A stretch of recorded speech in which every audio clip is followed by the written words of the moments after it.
Welcome to our town hall. I'm Mary Hall, Thurston County Auditor, and I also have my elections manager, Tilly Naputi-Puller, who's also with me tonight, and Emmett O'Connell would be the MC for the question and answer portion of tonight's town hall. So what we'd like you to do is if you have any questions, please type them in the chat, and when we're done with our presentation, we'll go ahead and move on to questions.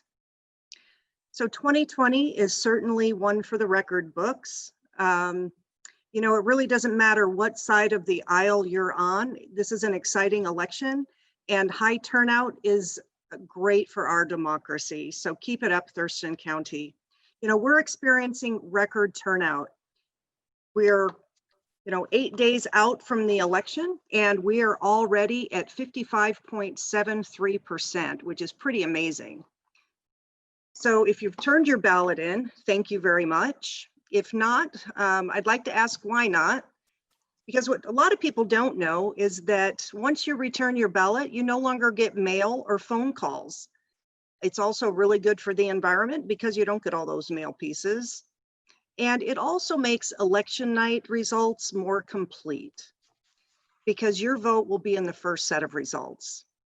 The other thing that's really exciting for me this election is we have record voter registration. Today, we topped our goal of 200,000 registered voters.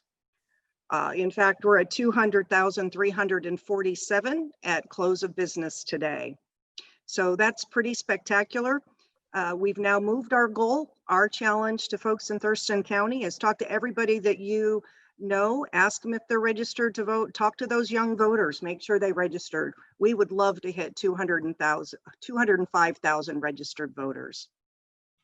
I think what's important for voters to know, because we are experiencing record turnout, not just in Thurston County, but across the state, is that results are going to be slower this year. So we will post our county results as a PDF file as soon as we can, as soon as they come off of our tabulation equipment. And we do that every election. Then what we do is we transfer a text file up to the Secretary of State's office, and they accumulate all of the results from all 39 counties across the state. Now they expect that it's going to take them about 30 to 60 minutes to accumulate, vet, and post all those results. So if you're interested in local results, I would suggest that you log on to thurstonvotes.org. That's where you'll find them first. You know, this year has been a challenging year. We're dealing with a COVID pandemic. Who would have thought? Somewhat of a divided country, although I like to say I think Thurston County voters are much nicer to each other. So thank you for that. But we've moved our voting center to South Puget Sound Community College, and I can't tell you, they have been an amazing partner. So I really appreciate their support for this election. We're offering drive-through voter registration for the safety of our voters and staff, and Tilly is going to discuss the details of this a bit later in this presentation. You know, we get a lot of calls that a lot of people want to vote in person. And while we offer in-person assistance here at the voting center, Washington State no longer has polling places. So please vote the paper ballot that we mailed to you because we don't really even have voting machines here in Washington State anymore. Everything happens in a centralized location, which Tilly's going to walk you through later in this presentation. But we are open at SPSCC on the Mottman campus. We can register voters, replace a lost ballot, or we can assist voters living with a disability. So other citizens who want an in-person voting experience will be given really the same ballot that you were mailed, just with a different envelope. I want to move into discussions about cybersecurity. You know, it's been on the news a lot. It's been on our radar really since 2016.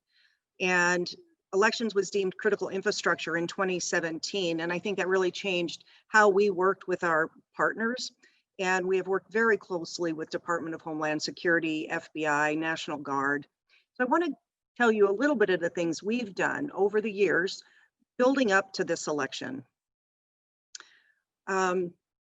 We had Department of Homeland Security do penetration testing and an entire assessment of our networks. They checked all of our ports. They checked all of the admin rights for our IT staff. We did phishing exercises countywide to make sure that people knew not to click on those suspicious links. We have what's called an Albert sensor. In fact, all 39 counties do in Washington state. That is monitored by Department of Homeland Security. We also installed endpoint detection and response through Department of Homeland Security. And Microsoft has rolled out some tools for us to use statewide that every election computer in the state is being monitored. So we've done as much as we can possibly afford to keep ourselves safe, and I feel pretty confident, especially with the efforts at the state level as well. You know, we had the state auditor come in and also do a cybersecurity audit. We wanted them to come behind the Department of Homeland Security and just make sure that there was nothing we missed. And that just finished actually a couple months ago. We had Department of Homeland Security come in and do a physical security assessment of our ballot processing center as well. And we took several of their, in fact, many of their suggestions. We have USB blockers in all of the ports. So our place is very open. It would be hard for anybody to touch a computer, but nobody, even if nobody was there, could stick a USB drive in any of our PCs. We have all of our servers and tabulation PCs. They're in locked cabinets.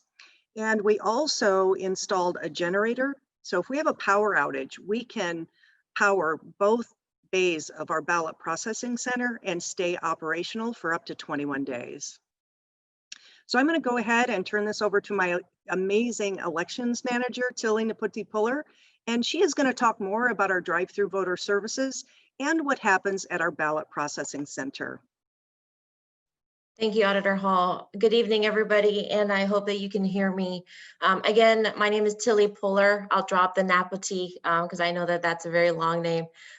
Tilly Puller, I'm the elections manager here, and I work under the Thurston County Auditor, Mary Hall.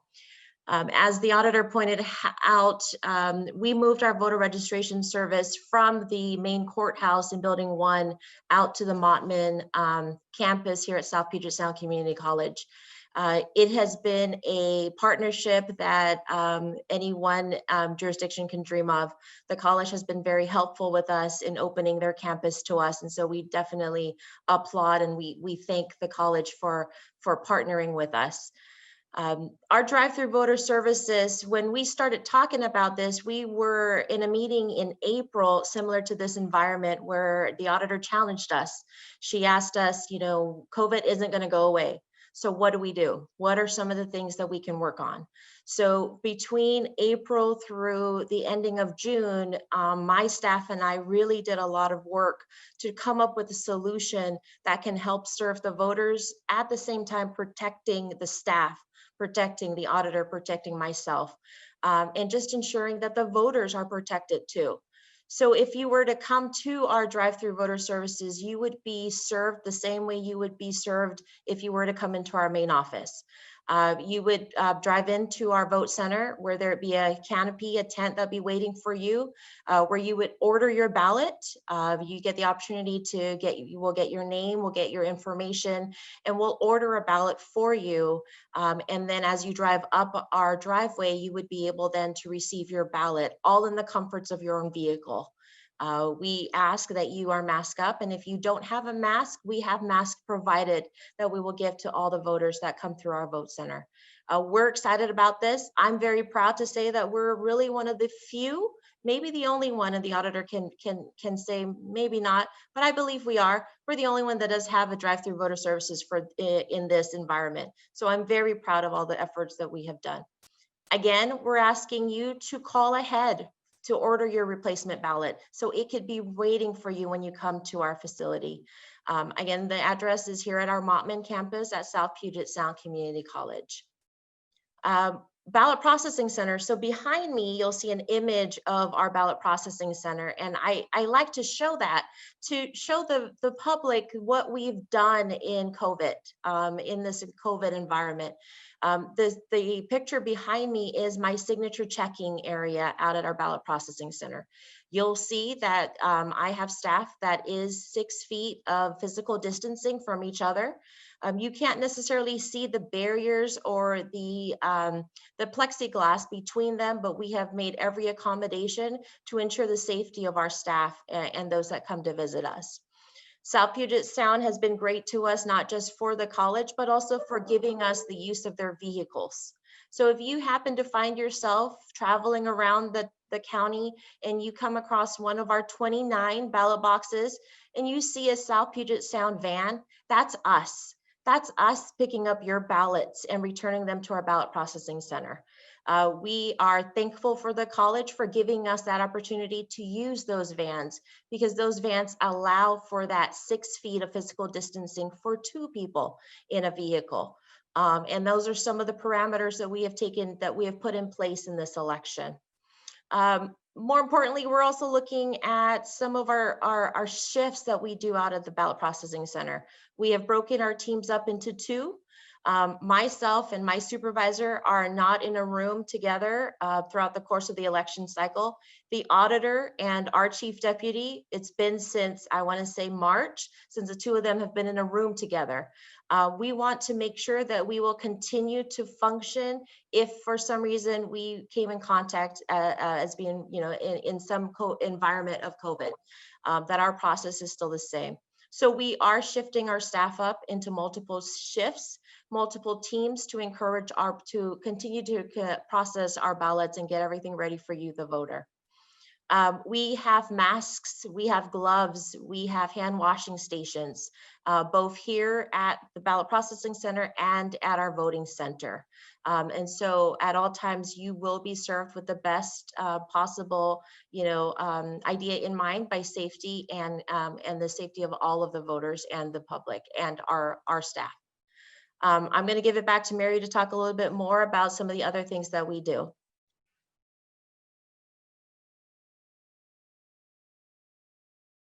Thank you, Tilly.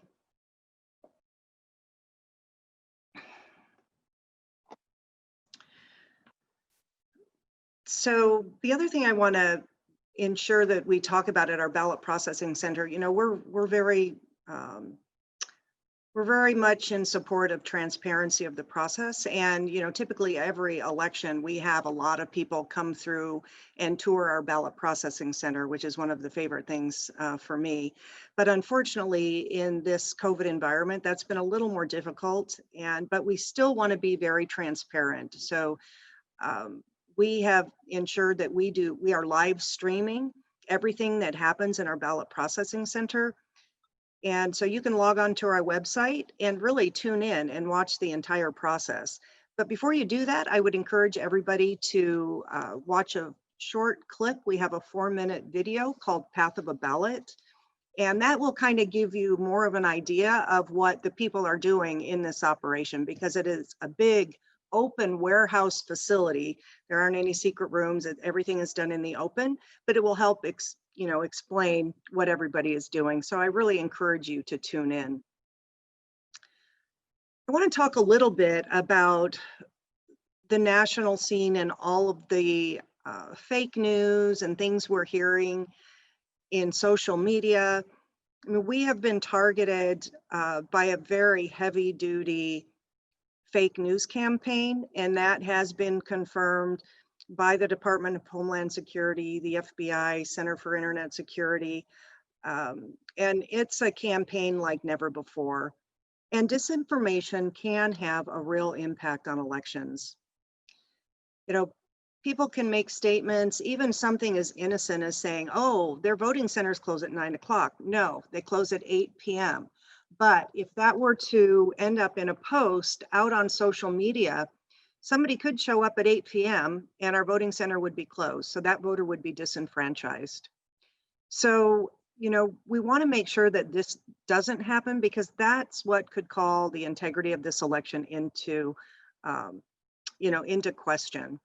So this is happening all across the country. We're seeing it. Election administrators are working very hard to prevent this, and doubly hard here to make sure it doesn't happen in Thurston County. But we really need your help. So if you see something, say something.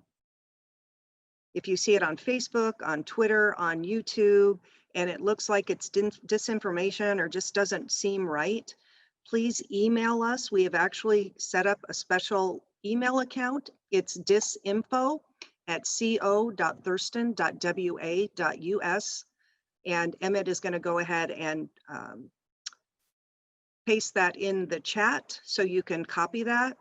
And we just need information, like take a screen print. If you know the URL, send that to us. And then of course, let us know how to contact you in case we have additional information. But the social media companies have been really great partners this year. Facebook, Twitter, YouTube. I mean, when these things are popping up across the country, you know, Facebook is either taking them down, or they will post a message that, you know, something to the effect that this has questionable content and may not be true. So please help us inform the rest of the public of what is true and what's not true. And I know that's a challenge, but I can tell you, I report a lot of things to Facebook and they do take them down. So just things I see in my private life when I'm surfing around out there. So anyway, I would be happy, and Tilly would be happy to answer any of your questions. And Emmett is going to be the MC for the remainder of the town hall. So I hope you've put your questions in chat. So go ahead, Emmett, and ask us anything.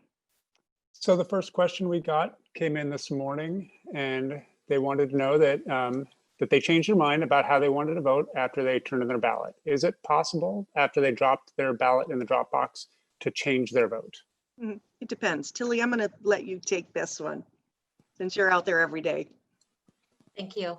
So just so I understand the question, Emmett, the voter has turned in, voted their first ballot, but they've changed their mind and they're asking for a second ballot. Is that correct? That is, yes. Okay, thank you. Part of what we do here at here in Thurston County, as is other counties in our state, is that when we receive a ballot, we receive them into our ballot processing center as received in. And then after we've received them in, we go through signature checking to verify that the signature matches what we have on record. If at some point where we've received your record and we've accepted your signature, then your ballot has already gone through our process and they're halfway through our ballot processing. There is a way where a voter who feels that they, that they want to change their vote, they could vote what's called a provisional ballot, and they can return that provision. They can vote it and return it at our vote center, and then I'll have to present it to our canvassing board for the board to make a decision or determination on the ballot itself. One of the messages we try to let voters know is to be very clear and to understand when they're voting and how they're voting. So to ensure that they do vote correct, they do vote the way that they want to their ballots to be read. At the time of the provisional ballot, if that's something that they want to do, we will notify the voter after we have shared that information with the canvassing board.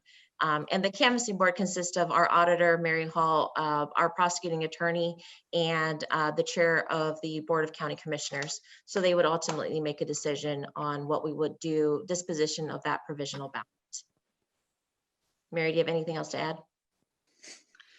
No, just that if the voter has their ballot and they make a mistake and say, oh gosh, I changed my mind, they can correct it on that ballot in front of them. And there are instructions on the ballot that tell them how to do that.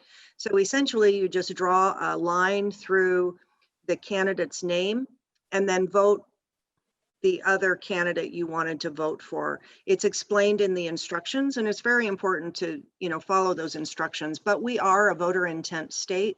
So as long as we can determine what your intent is for that race, we will count it according to voter intent. And we have a voter intent manual that is a statewide publication that it's a living document, but it ensures that every county is interpreting those corrections in the same way across the state. So our next question is about our security sleeve. They want to know, why doesn't my ballot fit into the security sleeve? How does that keep my ballot secure? That was by design. When we were in this COVID environment, there were a couple things we changed with our ballot packets. We put that peel and stick tape so they no longer have to lick the envelope. And we also didn't want them to be licking the secrecy envelope either. And there are many counties actually across the state that use the secrecy sleeve. And why it doesn't cover the entire ballot, the only thing that shows really are the timing marks on the edge of the ballot. And it's for ease of separation. It makes it easier and more efficient to pull the ballot out of that secrecy sleeve. But rest assured, their vote is secret because we remove those envelopes with the identifying information like their signature and their name and address. We separate the secrecy sleeve in batches, and then we take away those envelopes. So all the ballot inspector is left with is a stack of those secrecy sleeves. And it's not until that time that the person actually removes the ballot from the secrecy sleeve and inspects the ballot. So the tie to the voter has been severed at that point. Do you want to add anything to that, Tilly? No, the only thing I do want to say is it does help our ballot processing. It does make it more efficient for us at our ballot processing center when we have the sleeve and the side of the ballot that is outside of the sleeve. It's easier for us to remove from the sleeve itself. And one of the things we also like about the sleeve, again, this is pre-COVID, is the opportunity that we can recycle and reuse the sleeves in any given election. But with COVID right now, we are not doing that. We're hoping that in the future, that's something that we can incorporate into our process with the security sleeves. Reduce, reuse, recycle. So our next question is, I remember the results changing after Election Day. What is going on that you can change the results after the polls close? So in Washington State, the ballot only needs to be postmarked by Election Day. So they can actually put their ballot in a blue mailbox in the morning. Last pickup time in Thurston County is, I think most of them are 3 o'clock. So don't wait. But even if it's the Saturday before or Sunday, it may have a postmarked on Election Day, but we're going to receive the ballot afterwards. And we're asking people to return their ballots early because in the primary election, we got 40% of our ballots on the Monday before election and on Election Day. So it takes a long time to process those ballots. Plus, because we have universal voter registration in Washington State and same-day voter registration, people can actually be in Pierce County or King County or Snohomish or Spokane, and actually they can print a Thurston County ballot and the person can vote it there. And then you also have college students who might be at Central and they put their ballot in a Central Washington box, but it's actually a Thurston County ballot. So we're receiving ballots from other counties after the election. So we continue counting for quite a while. And of course, the ballot only needs to be postmarked. So if they're sending it from Florida, we might get it 6-7 days later. Anything, Tilly, you want to add? Sure. We also have challenged ballots that come in where a signature has been questioned, or if the voter doesn't sign their envelope. We give the voter or at least notification the day after receives their voted envelope that they didn't sign it or we question their signature. So the voter has an opportunity to cure it. And so once we receive that cure form, we can go ahead and put that ballot or that envelope into our mix so we can get processed and tabulated the next opportunity that we have. It's important to understand that we have 21 days to certify this election for the November election. And so as the auditor pointed out, we're receiving ballots that are valid postmarks that are coming to us. And so it is our responsibility to process them and to get them in so we can get them, we can get the results and we can get the certification on certification day. So our next question is that I saw a picture of a ballot box in the back of a truck at the Capitol Mall. How are you protecting ballot boxes? Oh gosh. So I'll explain what that was all about. Yes, we received pictures and text messages and Facebook posts about this incident. Pierce County had ordered a bunch of new ballot drop boxes and they were surplusing some of their boxes. So the the ballot box in the back of the truck was not ours. The Grays Harbor County Auditor had picked it up from Pierce County and was transporting it, and just so happened to stop at Capitol Mall. Thank you. Unnamed auditor. So yeah, we did get a lot of attention for that, but that wasn't our drop box, and they're pretty solid, 1/4-inch stainless steel, either sunk into the ground or screwed with huge bolts into concrete. And we always use 2 people to, you know, retrieve the ballots. So there's always 2 people chain of custody. And Tilly, do you want to talk about maybe the troubleshooters or other things we do to secure our boxes? Sure. So in this election, we are going to be deploying troubleshooters on the Monday and Tuesday of election week. So the Monday, day before the election, and on election day.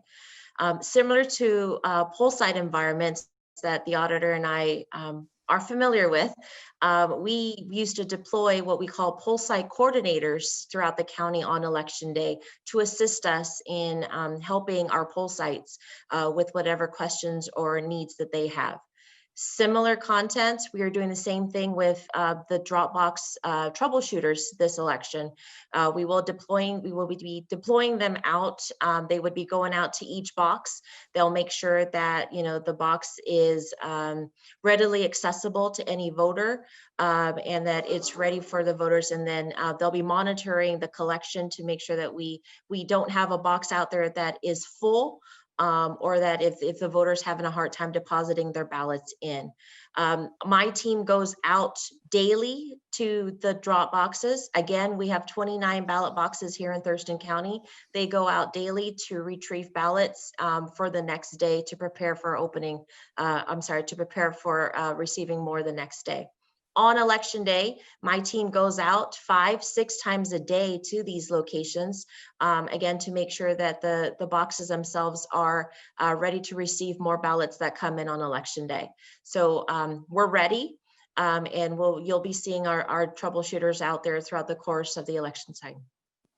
We also had a meeting with the sheriff and police chiefs last week talking about our drop boxes, and they've assured us that they'll make routine visits to all of those boxes throughout this election. So they'll be making their normal rounds, as well as our troubleshooters will. And then when we are picking up the ballots on election night, after we close the boxes, which is typically, those boxes are pretty full at that time, we have actually hired off-duty sheriff officers to travel behind our ballot pickup teams. So they'll not only be our 2-person ballot pickup team picking up those ballots, but there'll be an off-duty sheriff officer with them as well. So our next question is, why is turnout so high this year? You know, I've thought about that a lot. I think there are a couple reasons.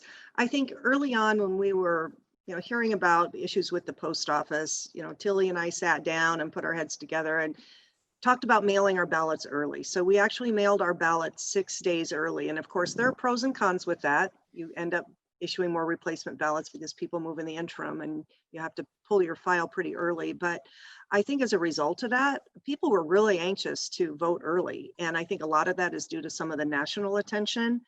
And we couldn't be happier because it's allowed us to really be ahead of the game. You know, unfortunately, my staff started working overtime a lot earlier than they expected to. But what are your thoughts, Tilly? Anything else? No, I think you've hit that right on. You know, the best part about what we do is that we're looking at everything at every angle possible.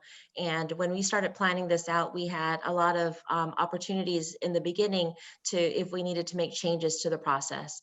Part of the biggest reasons why we changed it to voters getting their ballot 6 days for Thurston is we did hear what was going on with the Postal Service, and we did hear from our voters, and we wanted our voters to be assured that they are going to get their ballots in time and that they'll be given enough time to return the ballot to us.